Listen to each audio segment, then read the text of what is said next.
A very good morning to all of you. We have been talking about South Asian Cultural Studies, a bibliography by Vinay Lal, the book which was published in the year 1996. As I mentioned earlier, we shall be focusing only on the introducing part or introductory part of the book. And of course, there is only introduction, and elsewhere we come across the list of books, so it's a bibliography. But this introductory part is very important in understanding the development of cultural studies in South Asia, especially in India. So after surveying the development of culture studies in the UK, then the US, which went ahead talking about South Asian studies, not cultural studies as such, in American universities, how it was handicapped by the Indologist and other area studies and all.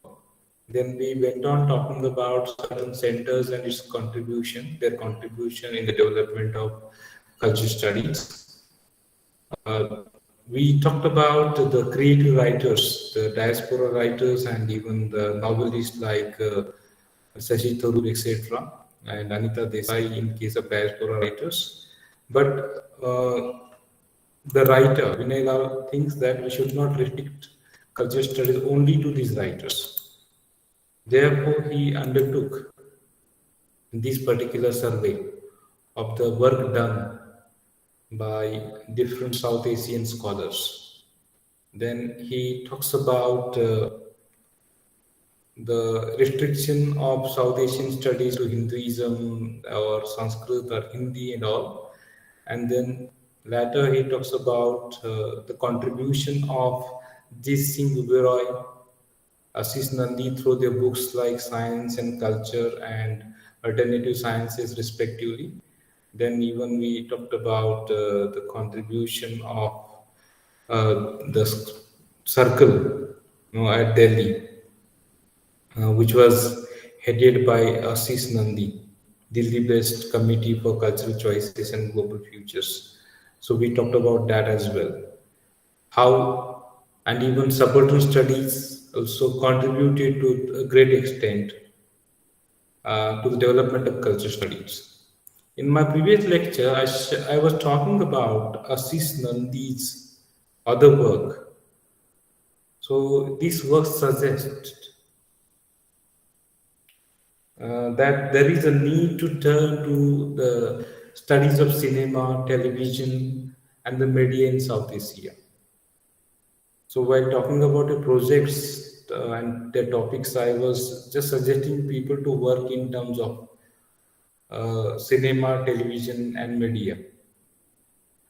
So to some extent, this shift has already taken place. Means instead of talking only about Sanskrit language, talking about Hinduism, talking about other heritages and all, we may think of cinema, television, and media, because culture is a social construction that we need to understand. It comes from the society. It is not something which is natural. So this kind of study has been taking place. So cultural studies approaches to the subculture of film stars is also expected. Now, as we understood in the UK, the same thing had happened. They started talking about the subcultures instead of talking about high culture and all, because these writers, contributors like Richard Hoggart started talking about working class culture, E.P. Thompson and Raymond Williams. They contributed to the study of subcultures. Raymond Williams started focusing on media and all. So, this cultural studies approaches to the subculture of film stars can be expected. One of the examples that he gives.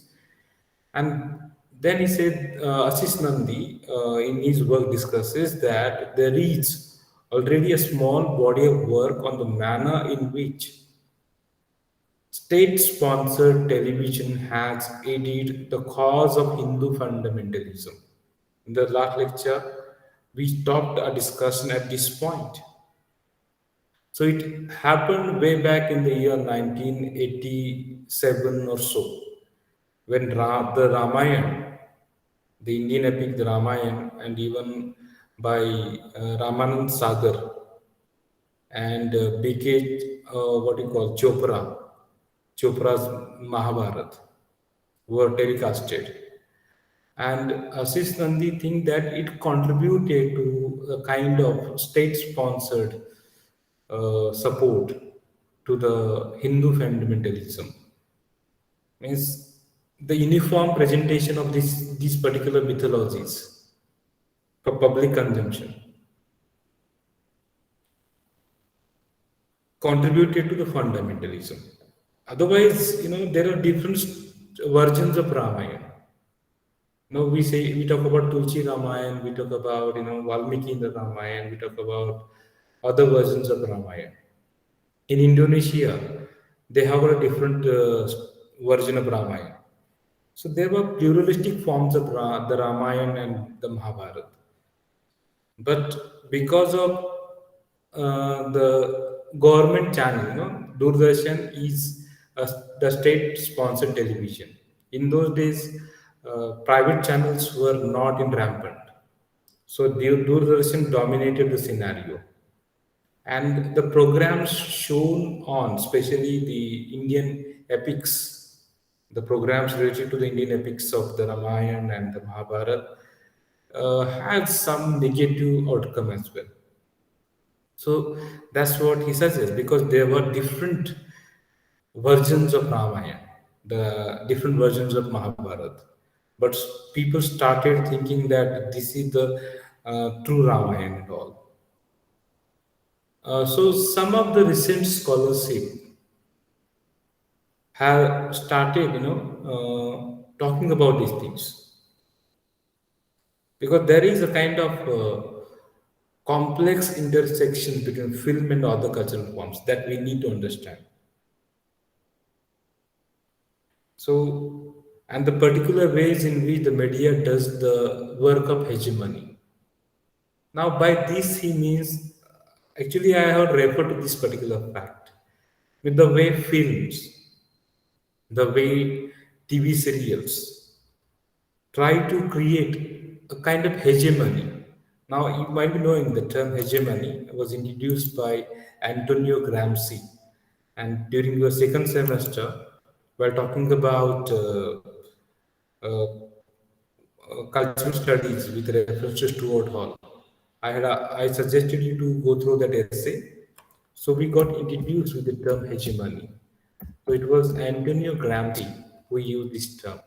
Hegemony is a kind of dominance, a leadership or dominance, especially by one state or a social group over others.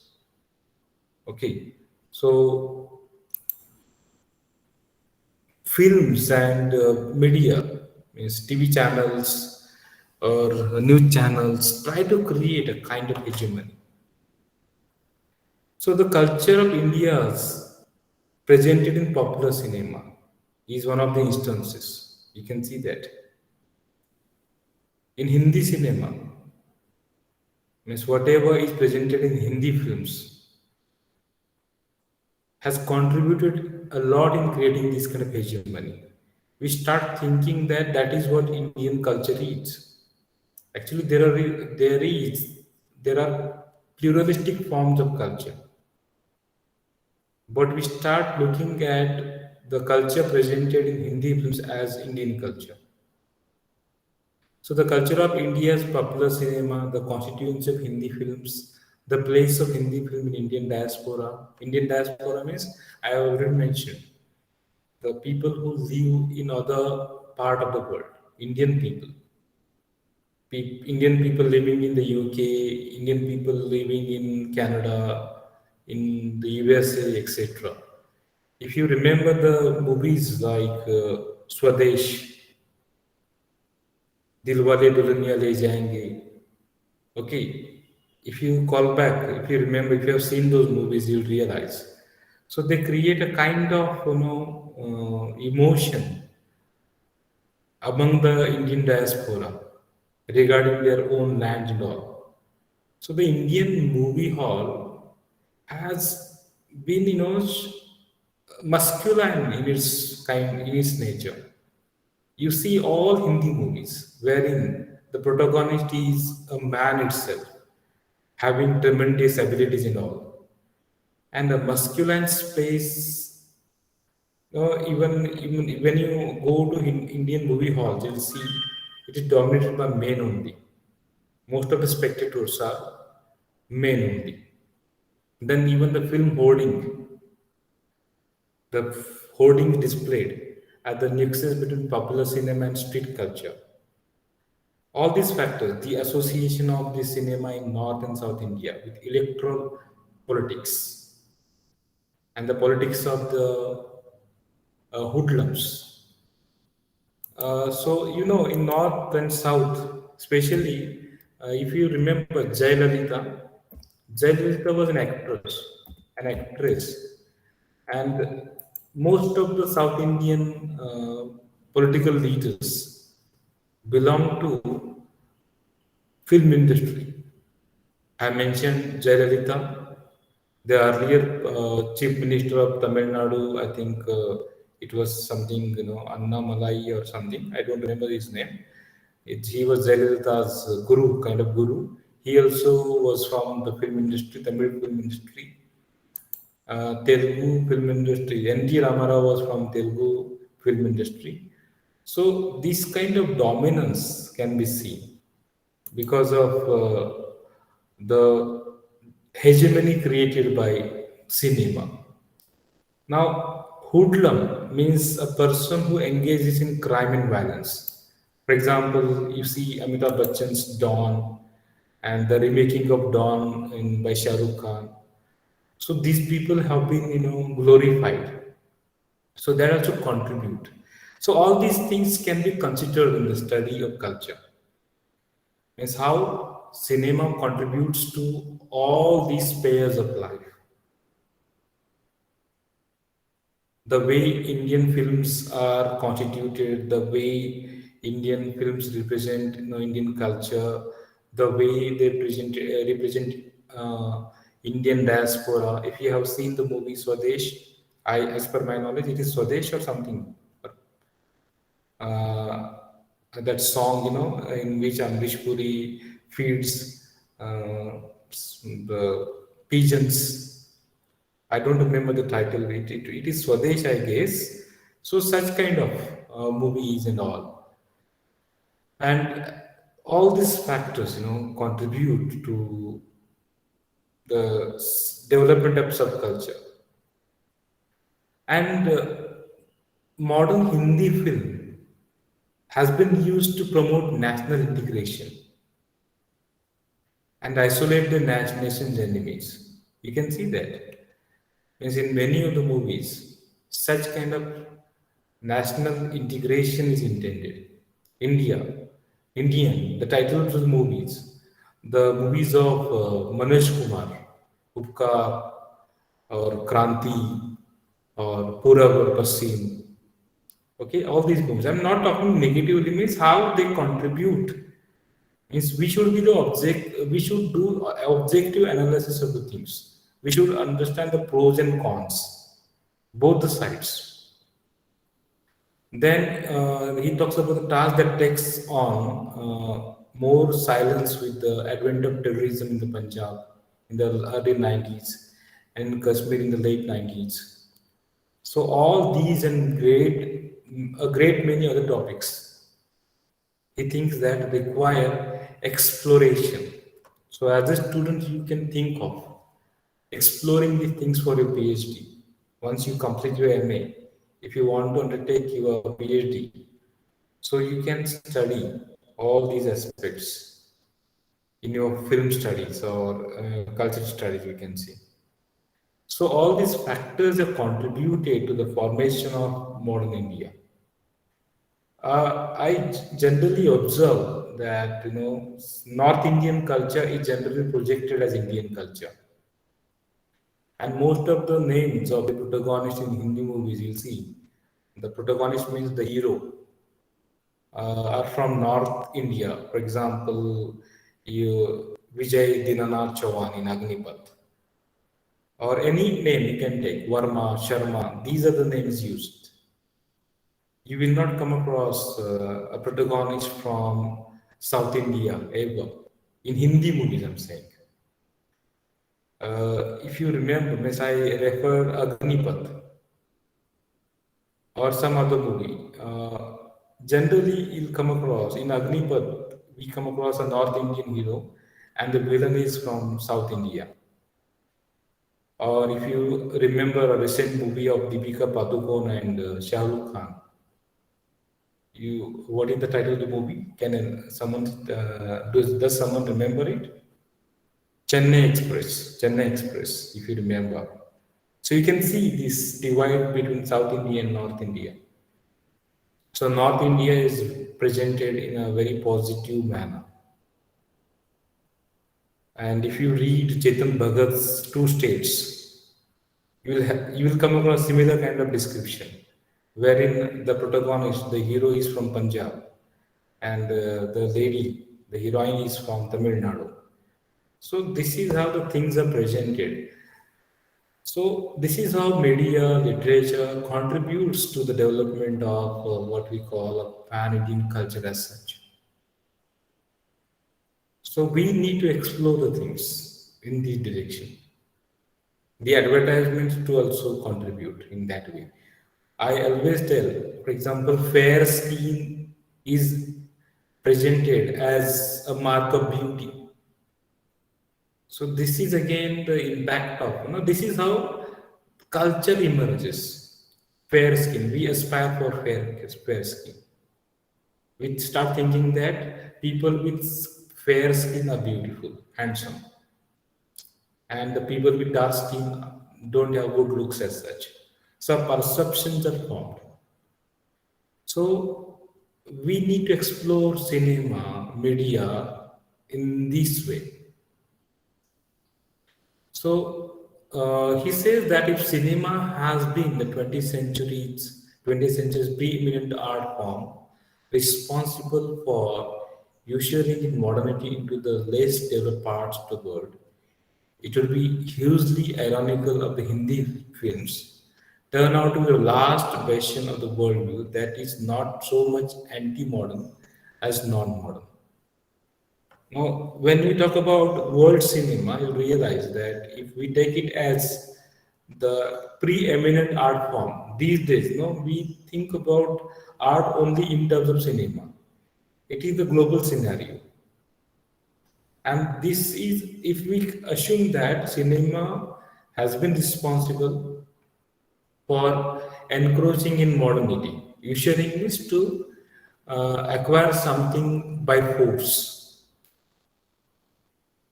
Means it has encroached into the less developed parts of the world. For example, the Hollywood cinema has encroached into African countries, Asian countries, etc. And in this context, he says it would be ironical, a matter of laughter, if the Hindi film turned out to be the last bastion of the worldview. Now, if the Hindi films become a last bastion, means what exactly? Means a protecting part or an institution, place, or person strongly maintaining particular principles, attitudes, or activities. When world cinema has entered, so it would be ironical if the Hindi film turned out to be the last patient, means the kind of activity, or it is a kind of fort to protect the, for example, China Wall is a kind of bastion. China Wall is constructed to protect, or the fences constructed at the borders. Similarly, cinema tries to Hindi cinema is in a kind of defensive role.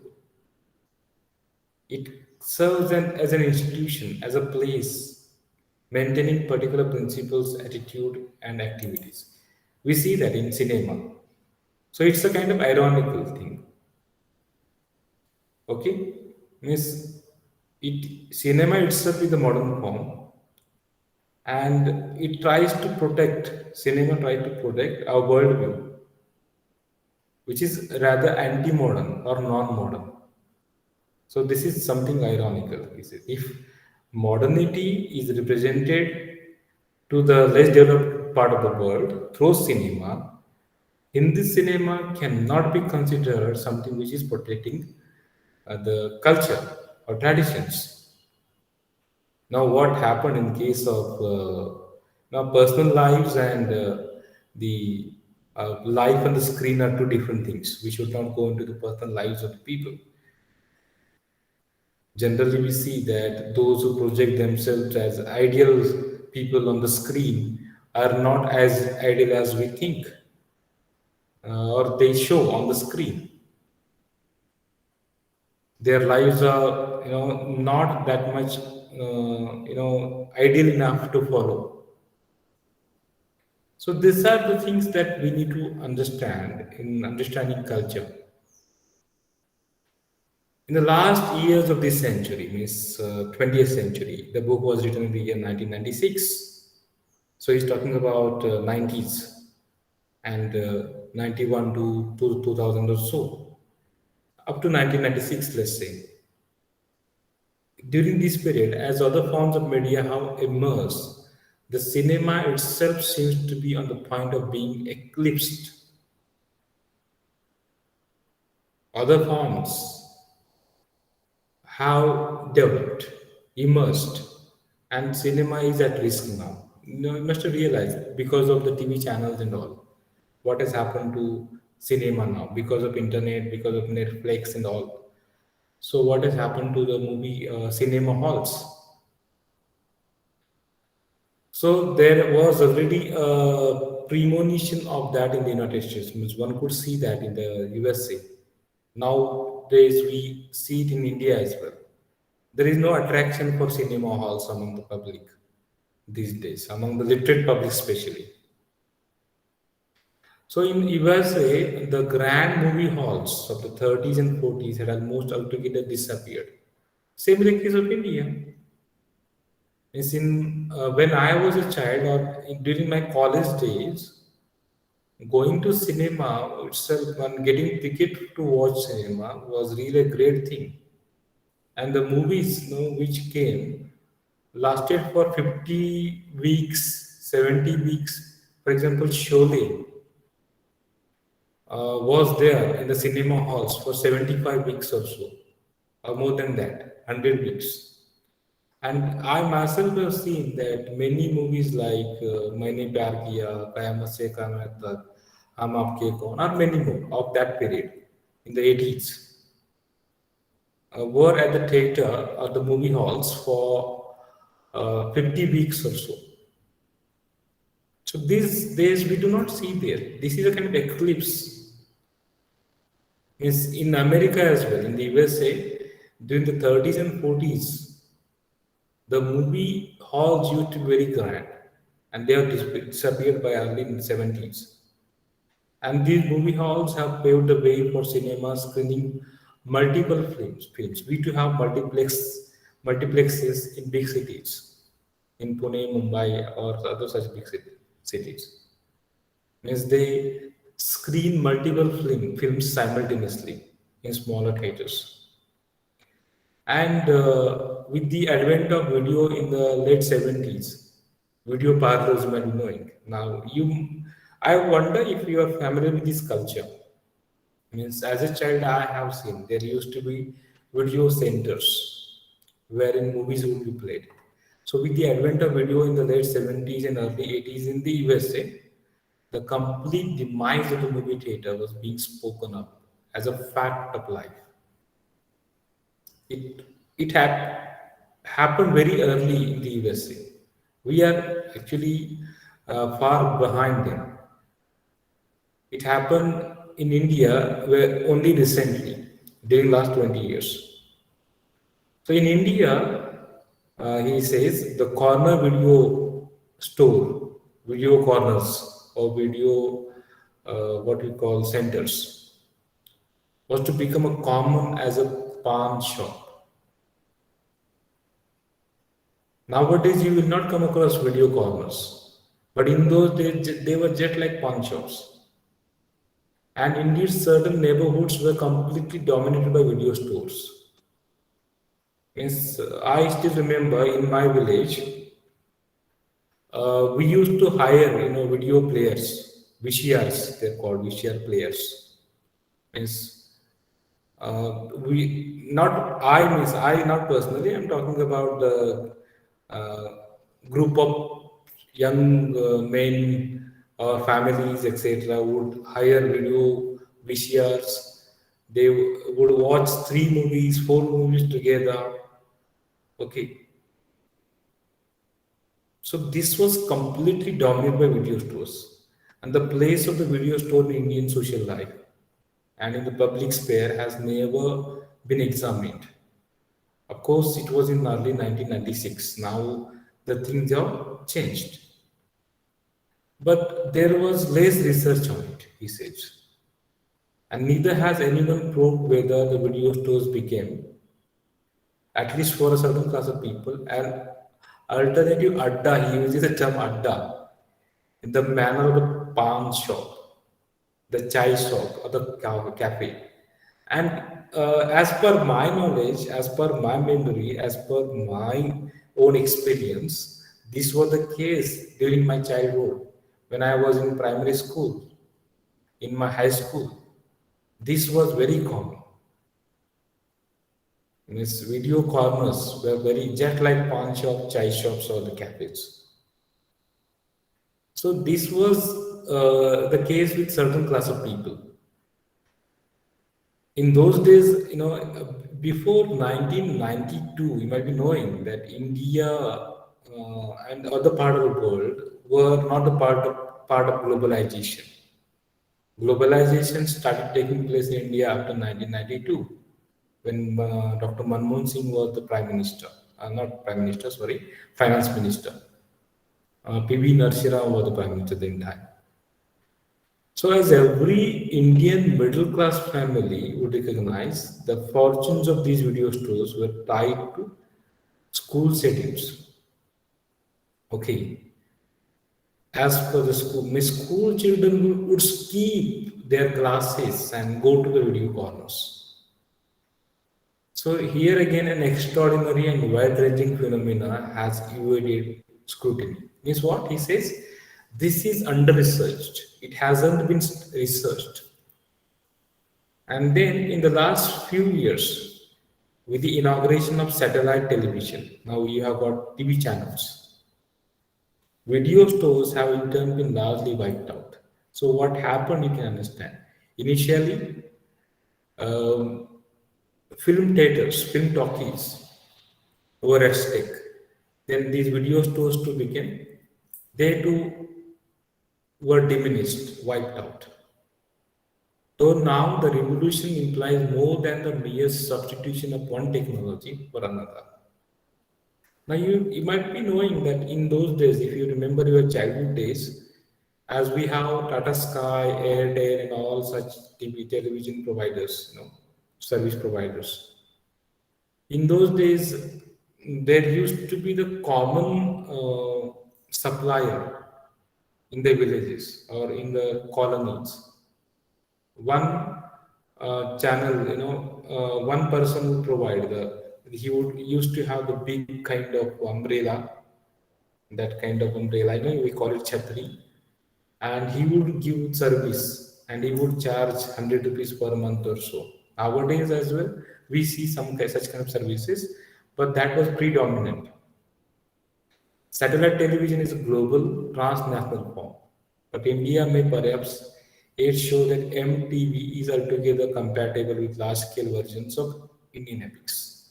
Now you should understand that this article was written in the year 1996 or before that. So he's talking about the scenario of that period. So MTV was a dominant TV in those days, and they would show Indian epics, different kind of Indian origin. After the success of the Ramayana and the Mahabharata, different Indian epics were shown.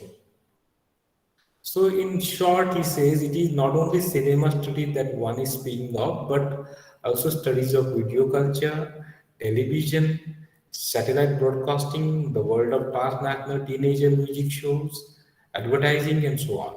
All these aspects can be studied, examined under cultural studies.